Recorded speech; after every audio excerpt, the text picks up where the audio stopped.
Nicky Rudd. I'm the current board president of Brewable. We are a small nonprofit that was born in the city of Alpharetta about 5 years ago. We're a cafe that employs all adults with intellectual and developmental disabilities. And I got involved with getting Brewable started once the concept had already been approved through the city of Alpharetta. As a city of Alpharetta resident, I was super impressed that this was something that was important to Alpharetta. And Mayor Jim, who I met through my contact with Brewable, was part of that process of really getting Brewable and the concept going and to the point where we could actually open the doors. So Jim, I know you and I spend a lot of time together at Brewable things, but I don't know if we've ever talked about how and what you've done to get Brewable started, sort of that beginning.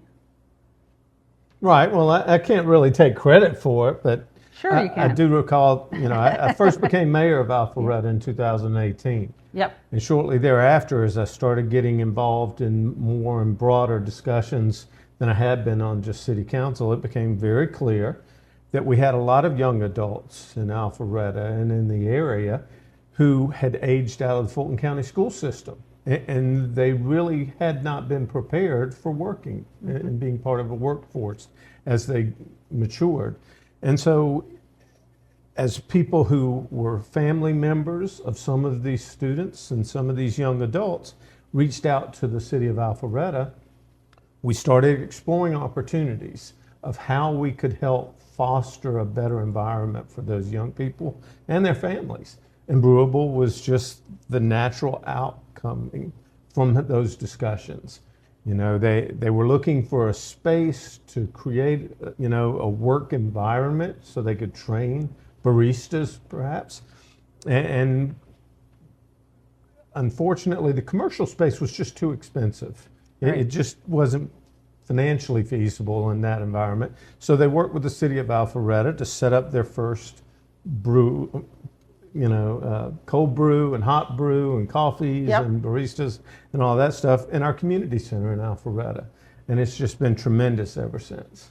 Yeah, it's been a great spot. I personally have a son who is on the autism spectrum and also has ADHD and some other issues, and he really fit that profile of somebody who can work, wanted to work, really tried to work in the community, and because of the way he processes information, he would always get fired for something that, wasn't a big deal and he could have been helped if somebody would have taken the time to understand how he was thinking and how he needed to be communicated with to be productive. And so I kind of came together with that first group because I had experience on the board and being a board president, and I also had this experience of, this happened to me, this happened to my son. I don't know what he's going to do. He feels like he's a loser and he's going to be sitting at home, with nobody around, no school friends anymore, nobody to interact with. He really felt like he was a loser. That's what he said. He said, he'd say it to me all the time. He goes, Mom, people who are successful go to college. Mom, people who are successful have a job. And I was like, yeah, but it's not always your fault, Griff. You are who you are. And we have to find you a place where you can be who you are. And people can realize your potential and recognize what you can do and how you can do it. And Brewable just happened to fit in right at that time because he graduated from high school in 2017. So when we opened the doors in September of 2019, he was one of our first baristas. Mm-hmm. So he was called himself the singing brewista because he loves to sing, and he'd sing to all the patrons. I don't know if that helped or not. I mean, we don't know that yet. But that's sort of my involvement with things and how we got started. And then, as any good organization, especially community organization, you know, it takes all of us to keep Brewable going and successful. It really is the community. I feel lucky to be involved still, but you know, really the community has embraced Brewable, I think, and cares about us. Absolutely. And wants us to be successful. So from there, we ended up last year around this time. Was it last year? We were able to put a opportunity together here with the church in Roswell to open this second space. So we were able to double our number of employees, which is really what our program is. It's employment and helping people recognize the skills they have, and just improving their life by having them participate in the community. And that's really, I think, what community is, right? Right. And I think Brewable's become part of the community, not just in Alpharetta, but now in Roswell. You know, as you were talking about earlier when we were shooting the breeze, now y'all are doing catering events, and you actually had a barista set up in Alpharetta City Hall for a while. Yep. You know, and so people are starting to recognize the value of having smiling faces and creating a great environment for people who might not otherwise have the chance to become self-sufficient and to take pride in working a job and taking the opportunity to show they have value to the community and to a business. Right, absolutely.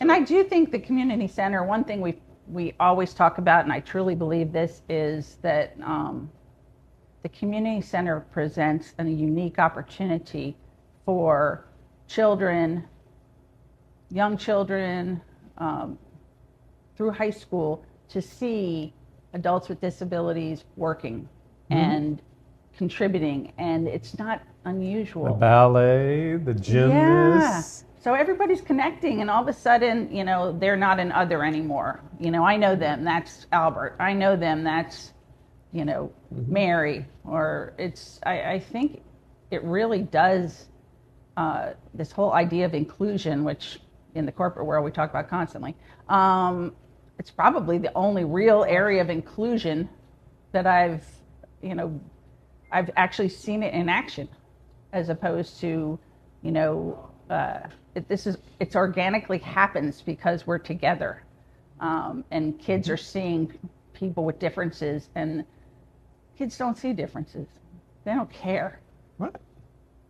It's only later on that, you know, we kind of other people, I think. So by having us in the community center, I think it bodes well for the future of the community too. That, you know, disabilities are not this scary thing that somebody has, and I don't want to be around them because I don't know them.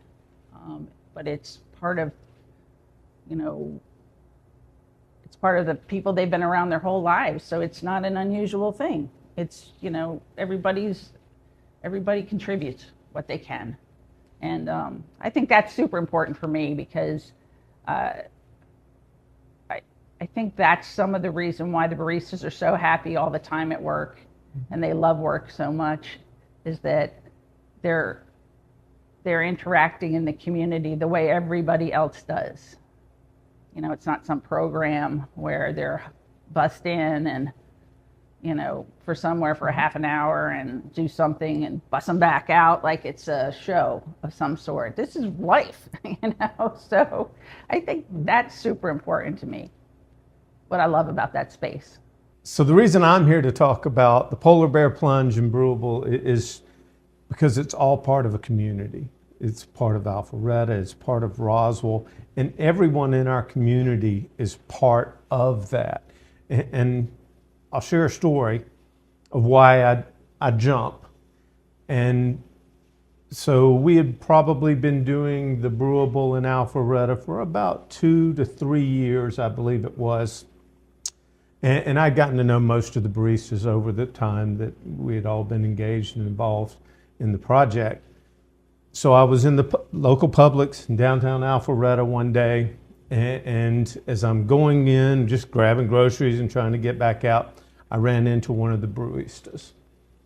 And he had become so independent in his job that he had gotten a driver's license, and he walked up to me with his grocery cart as he was buying his groceries, and he pulled out his driver's license to show that he had driven there himself. And he was so proud to walk up and say, "Mr. Mayor, how are you? Are you doing well?" Show me his driver's license. And he had gained independence. And I almost broke out in tears in the middle of a Publix because of that. And so that's just to give a sense of why I'm jumping and why Rotary is helping organizations like Brewable by hosting the Polar Bear Plunge to raise money to do the great things that need to be taken care of in our communities. So I'm excited about it.